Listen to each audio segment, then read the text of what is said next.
ముందుగా బౌల్ పెట్టుకొని ఇందులో కొన్ని వాటర్ వేసుకొని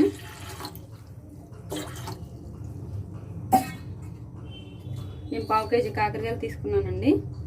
ఇలా చెక్కు తీసి కొంచెం లావుగా కట్ చేసుకొని పెట్టుకున్నాను. ఆ వాటర్లో వేసి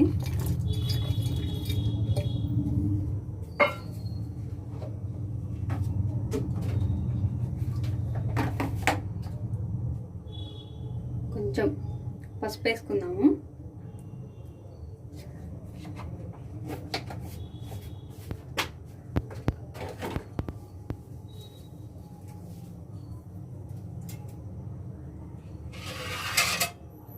పసుపు వేసుకున్న తర్వాత ఇలా ఒక 5 నిమిషాలు ఉడకనిద్దామండి.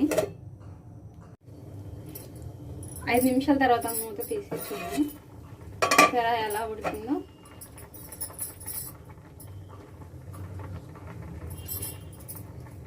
ఇలా వస్తుంది. స్టవ్ ఆపేసి అందులో వాటర్ తీసేద్దామండి, ఎందుకంటే చేదు పోవడానికి.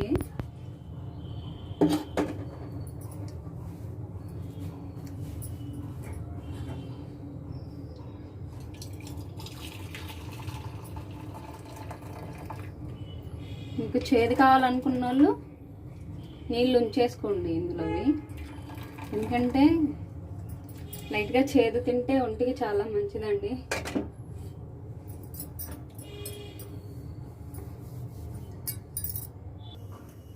ఇప్పుడు ఒక బాండీ పెట్టుకొని బాండీ వేడయ్యాక అందులో ఆయిల్ వేసుకుందాం కొంచెం.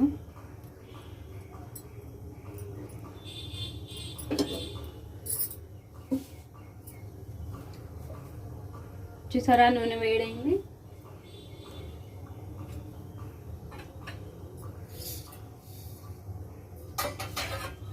నూనె వేడైనప్పుడు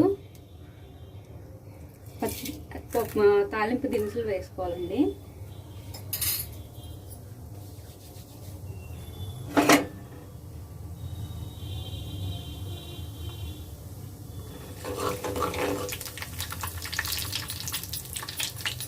ఎలా చిటపట అంటున్నాయి చూసారా, ఇలా చిటపట అనేలాగా కొంచెం వేయించుకొని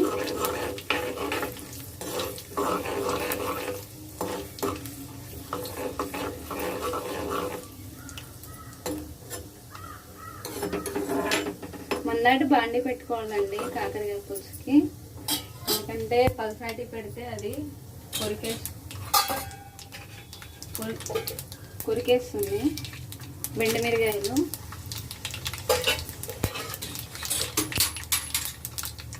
అలాగే సన్నగా కట్ చేసుకున్న ఉల్లిపాయలండి. ఉల్లిపాయలు పచ్చిమిరపకాయలు కలిపి వేసుకోవాలి.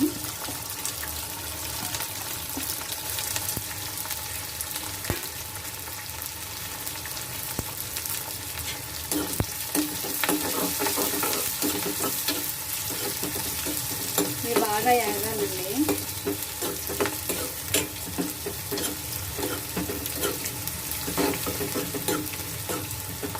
గోల్డెన్ కలర్ వచ్చేదాకా కొంచెం వేపండి.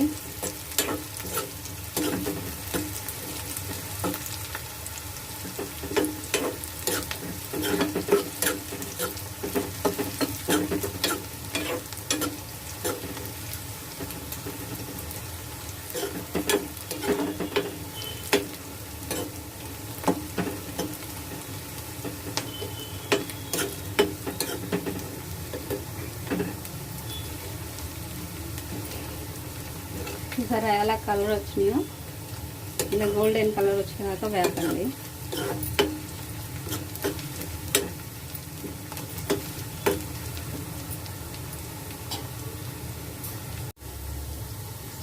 ఇలా ఎర్రగా వేగిన తర్వాత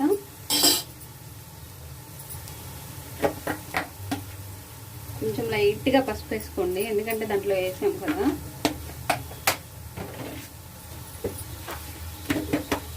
అలాగే కారం కూడా వేసుకోండి.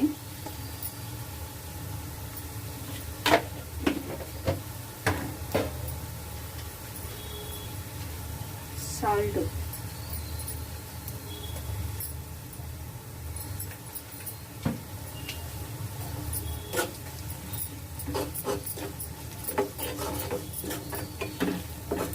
ఇంగువ కూడా వేసుకోవచ్చు అండి మీరు, నేను వేయట్లేదు ఇంగువ.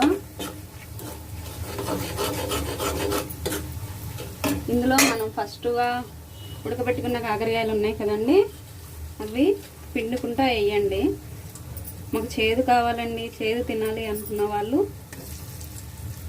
పిండి వాటరు వేసేసుకోండి. చేదు కావాలనుకున్న వాళ్ళు పిండాల్సిన అవసరం లేదండి.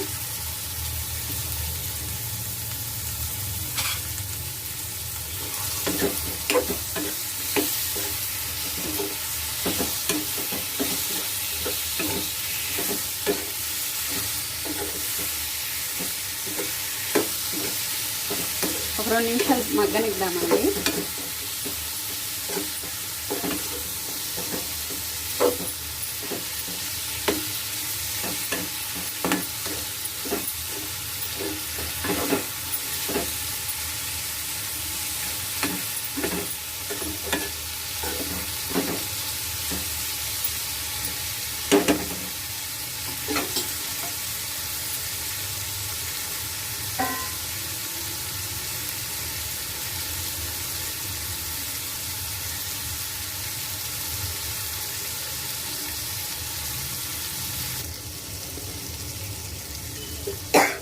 మగ్గిన ఒకసారి తిప్పుకొని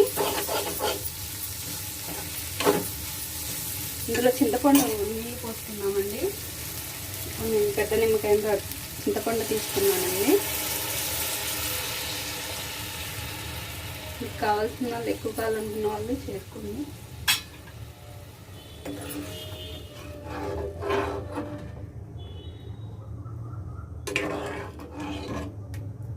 ఇందులో బెల్లం కావాలనుకున్న వాళ్ళు కూడా వేసుకోవచ్చు అండి, నేను బెల్లం వేయట్లేదు.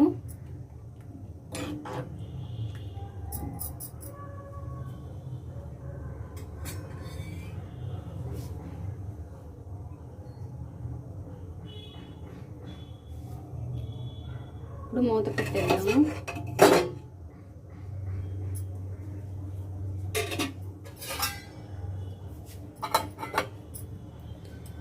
చూద్దామండి ఒక 5 నిమిషాల తర్వాత.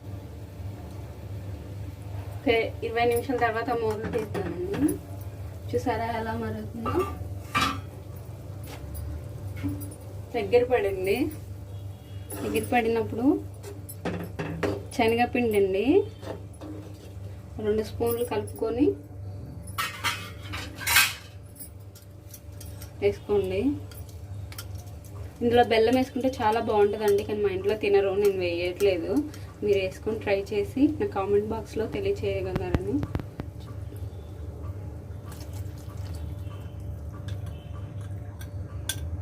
చిక్కదనం కోసం అండి.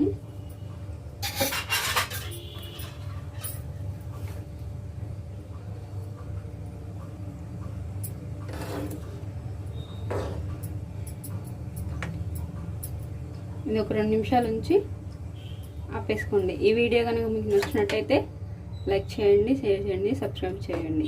నా ఛానల్ని సబ్స్క్రైబ్ చేసుకోకండి. ఇలా చిక్కగా వస్తుందండి శనగపిండి వేయడం వల్ల. చిక్కగా లేదు, మేము శనగపిండి తినము అనుకున్న వాళ్ళు తీసేసుకోవచ్చండి.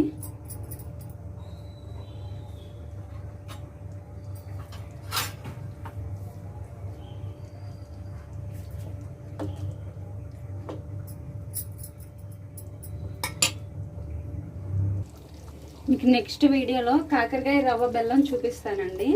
రవ్వ బెల్లం వేసి కాకరకాయ ఫ్రై చేస్తాను.